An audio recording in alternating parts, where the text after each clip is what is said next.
Hello world, this is Dennis, KD9LVR, and decided to do a shack tour video. I know I did one of these in October, but I've added some stuff in here, so I figure show everybody what I got. And first thing I want to show you here is this antenna. I got it with the RTL SDR V3 dongle. You see up at Amazon, you get the dongle and then you get all these accessories. And don't care for the V3, but this antenna came in handy. Using it for listening to FM broadcast stations, plus, fire EMS and stuff like that, using my AirSpy SDR, which I'll show you in a little bit. But this is pretty much I've got it mounted on this shelf here. And this wall is facing towards, let's see here. Always gotta think about this. Is this the side of the house? Yeah, I think this should be No, hold on. Give me a minute here. Um, let's see here. North. Okay, that's okay. So that's okay. So yeah, this is facing towards the east, I think. I get a little mixed up as to which direction I'm facing sometimes down here in the basement. I gotta think about it, but it's against the wall here. Yeah, I think this should be the side that's facing the our driveway. So yeah, this is facing towards the east. And like I said, that goes to my AirSpy HF Plus, I think it is. It's the dual port version. And like I said, I'll show you that later. And this here, this is a scanner antenna. I've had this for years.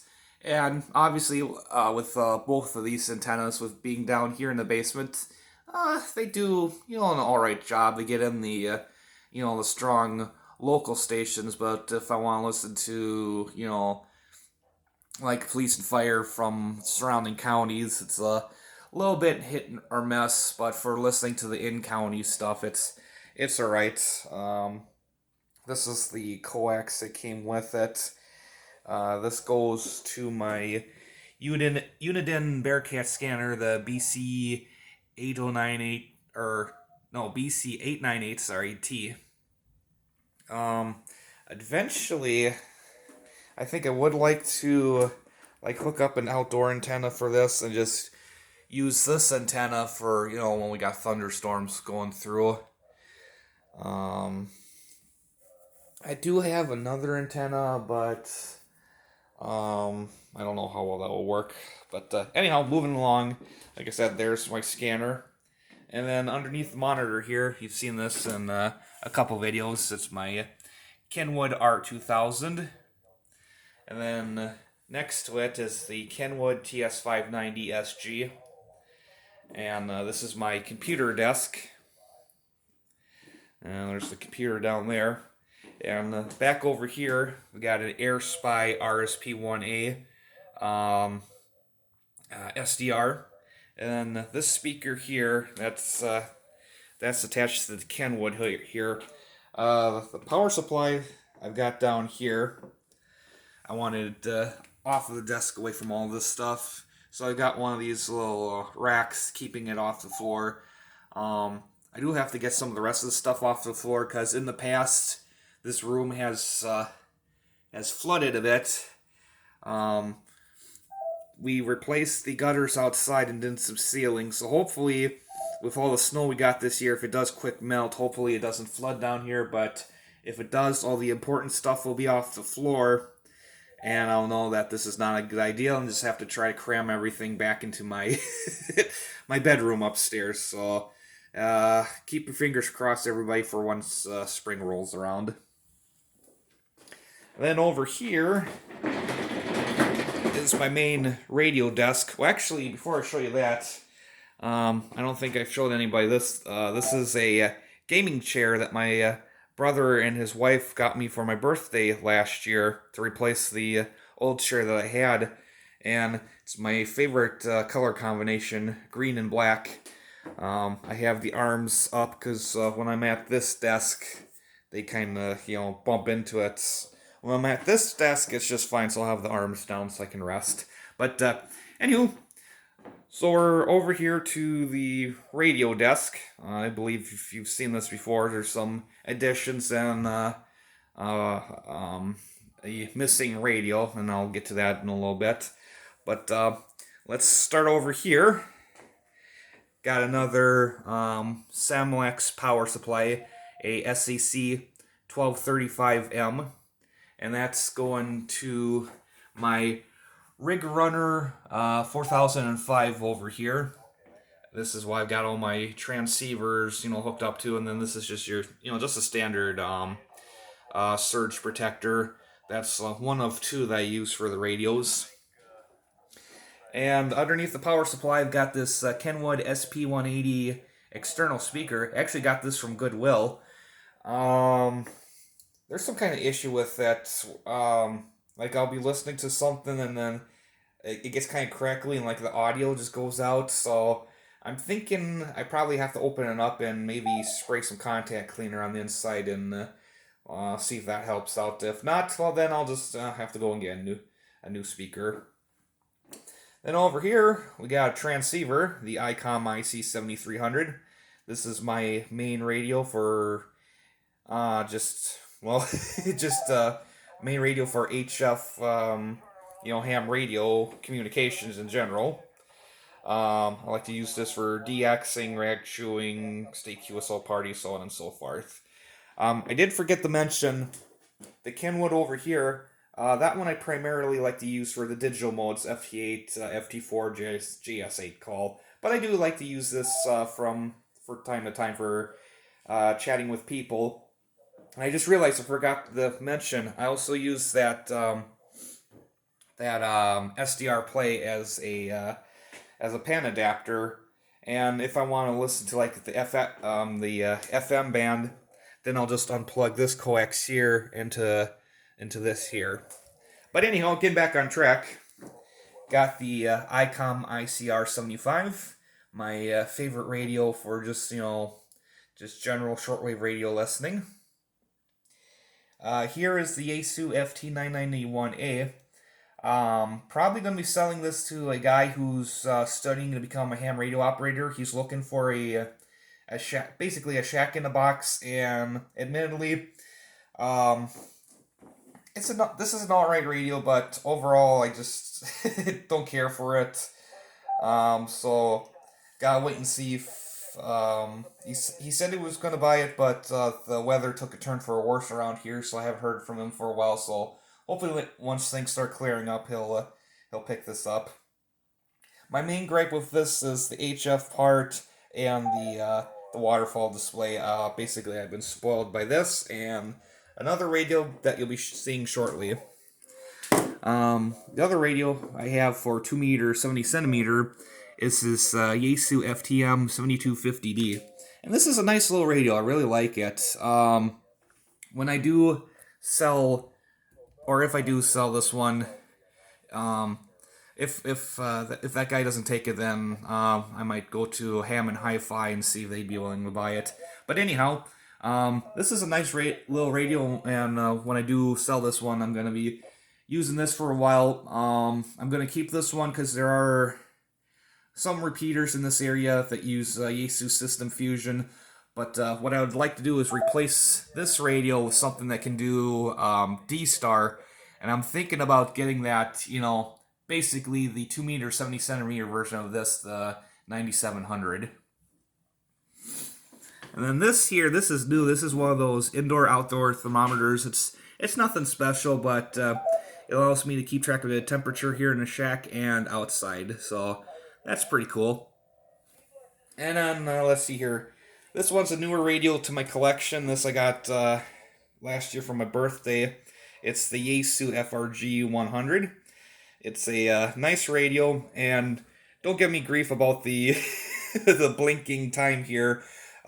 Usually at night when I'm done, using my radios, I like to turn off that surge protector, so it doesn't really pay to set the time on that. This one is on a separate surge protector, so that's why the time is still on. The surge protector I have basically mounted underneath the desk, and admittedly I'm lazy. Don't really feel like crawling underneath most of the time to turn that one off. But getting back on track, this is the Radio Shack DX394. You saw it in my latest video of one of the episodes of Marianne's Attic that I filmed, or at least, a little snippet of it. And down here is the Alinco DXR8, also a nice little radio. Like I mentioned in my ICR 75 versus DXR8 video, I do have some issues with this radio, but overall I still like it, and obviously it's still in my collection. I know in past videos I've talked about maybe selling it, but I just really can't bring myself to get rid of this radio because I really do like it. And then over here, knocking stuff over. What was it? Okay. Over here we got the Yaesu twins, although this is the, the Sears branded one, but basically it's just two Yaesu FRG7s. This is my original radio, and then this is the one I got from Goodwill about 2 or 3 years ago. Blew me away that I found a radio like this there. Keep going back, hoping to find more cool stuff like this, but nothing yet so far. And then here's that Air Spy SDR. Oh, go figure, it's upside down. Here, let me turn this around. Oops, sorry about that. Yeah, this is the dual port version. I think it's the HF Plus, if I remember correctly.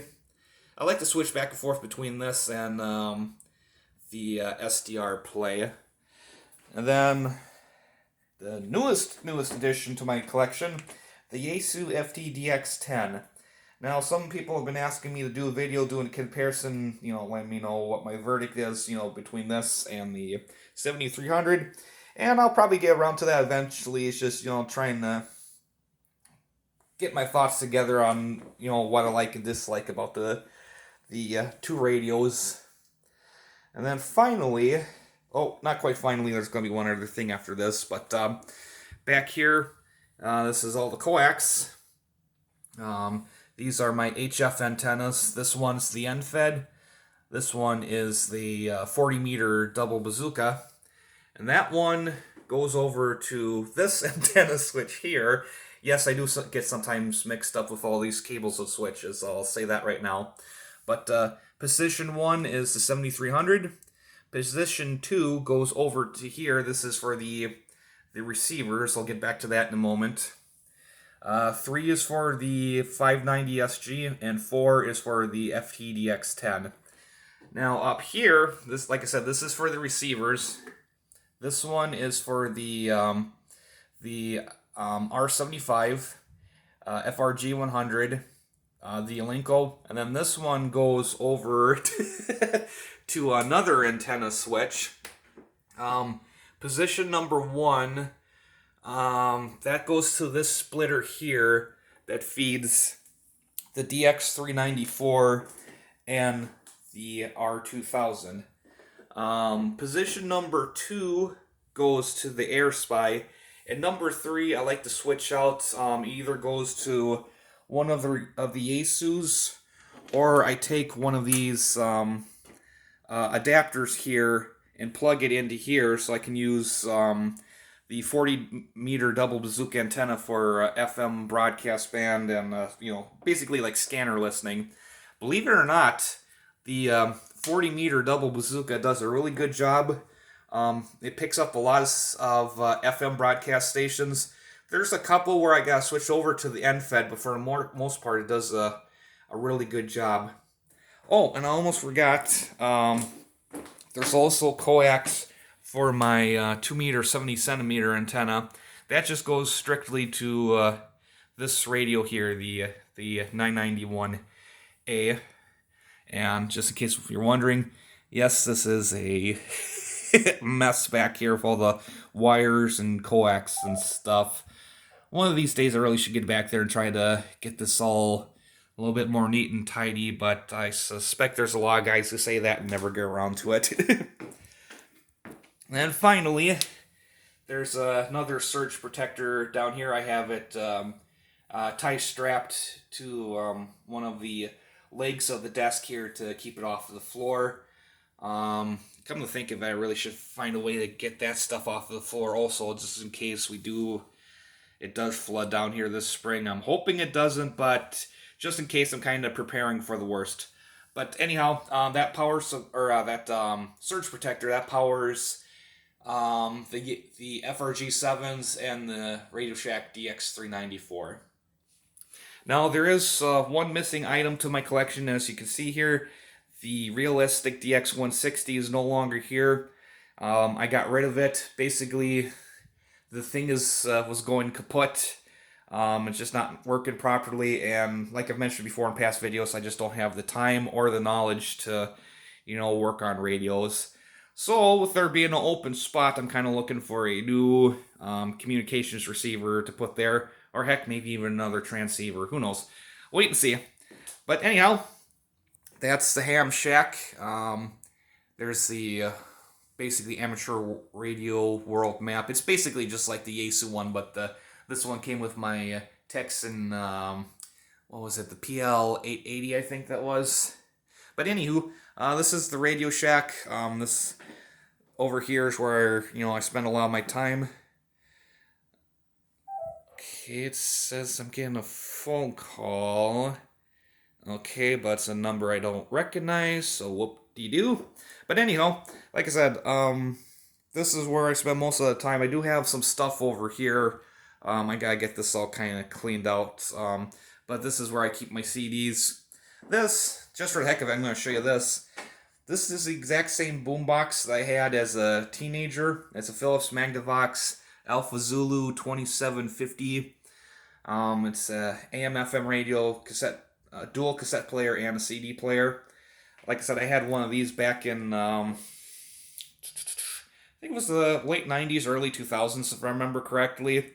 Got rid of it, gave it to my brother, and as of recently, I was feeling nostalgic, and I found this up on eBay, and I got it for a really good price. I think I paid the exact same price that I paid when I first got it years ago, so glad to have that down here. But I've got this clear spot over here. I gotta move these bins out of the way, and I want to put my USB turntable and my records like in this corner, so basically down here's my ham radio plus, I don't know if you would call it like a music shack or maybe like a entertainment center. And got a lot of empty space on this wall. Maybe I'll get like a projector and can like watch movies down here or something. But anyhow, that's the Ham Shack. Hope you all enjoyed the video. Stay tuned for more videos coming out on, just radio or whatever. And as always, peace and all good stuff, and 73.